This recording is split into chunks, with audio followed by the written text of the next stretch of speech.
കേരളത്തിലെ മുഖ്യമന്ത്രിക്ക് ജന്മദിനാശംസകൾ നേരിട്ടെ. മുഖ്യമന്ത്രിയെക്കുറിച്ചുള്ള ചില വിവരങ്ങൾ നമുക്ക് തപ്പി നോക്കാം.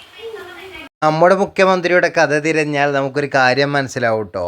നമ്മൾ അദ്ദേഹത്തിൻ്റെ ജീവിത കഥയിലേക്കൊക്കെ പോകുമ്പോൾ കണ്ണൂർ ജില്ലയാണ് അദ്ദേഹത്തിൻ്റെ ജന്മദേശം എന്ന് പറയുന്നത്. കണ്ണൂർ ജില്ലയിലെ തലശ്ശേരി താലൂക്കിൽപ്പെട്ട പിണറായി പഞ്ചായത്ത് എന്ന് പറയുന്ന ആ പഞ്ചായത്തിലെ പിണറായി എന്ന് പറയുന്നത് അവിടുത്തെ ഈ പിണറായി എന്ന് പറയുന്നത് അദ്ദേഹത്തിൻ്റെ നാടിൻ്റെ പേരാണ് കേട്ടോ. ആ നാടുമായിട്ട് കൂട്ടിയിട്ടാണ് അദ്ദേഹത്തിനെ പിണറായി എന്ന് വിളിച്ചുകൊണ്ടിരിക്കുന്നത്.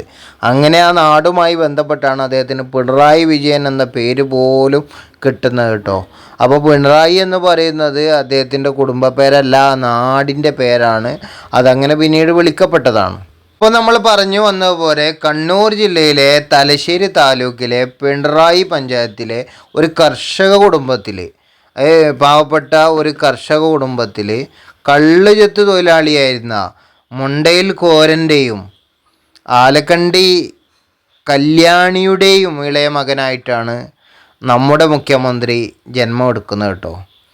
അദ്ദേഹത്തിൻ്റെ ഡേറ്റ് ഓഫ് ബർത്ത് എന്ന് പറയുന്നത്, അദ്ദേഹത്തിൻ്റെ ജന്മദിനം എന്നാണ് സംഭവിച്ചതെന്ന് വെച്ചാൽ 1945 മെയ് മാസം 24-നാണ് അദ്ദേഹം ജനനം എടുക്കുന്നത്.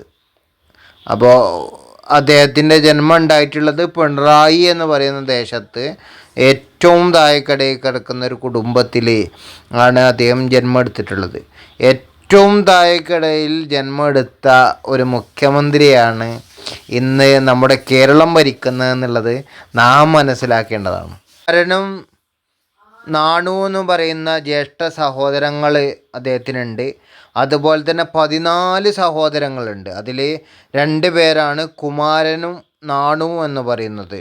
ഈ 14 സഹോദരങ്ങളിൽ 2 പേരൊഴികെ, ഈ കുമാരനും നാണുവും ഒഴികെ ബാക്കിയുള്ള എല്ലാവരും എന്തായിട്ടുണ്ട് അറിയോ, അവരൊക്കെ മരണപ്പെട്ടു പോയിട്ടുണ്ട്. അങ്ങനെ അദ്ദേഹത്തിൻ്റെ 2ാമത്തെ സഹോദരനായിരുന്ന കുമാരനിലൂടെയാണ് അദ്ദേഹം എന്ന ഒരു കമ്മ്യൂണിസ്റ്റ് ഉണ്ടായിത്തീരുന്നത്. അപ്പോൾ അദ്ദേഹം കമ്മ്യൂണിസ്റ്റ് പാർട്ടിയിലേക്കൊക്കെ കടന്നു വരുന്നത് സ്വന്തം സഹോദരനിലൂടെയാണ് എന്നുള്ളത് നമുക്ക് നോക്കിയാൽ കാണും. അദ്ദേഹത്തിൻ്റെ വിദ്യാഭ്യാസ കാലഘട്ടമൊക്കെ തുടങ്ങുന്നത് പിണറായി പഞ്ചായത്തിലെ പിണറായി ശാരദാവിലാസം LP സ്കൂളിലാണ് അദ്ദേഹത്തിൻ്റെ വിദ്യാഭ്യാസ കാലഘട്ടമൊക്കെ തുടങ്ങുന്നത്.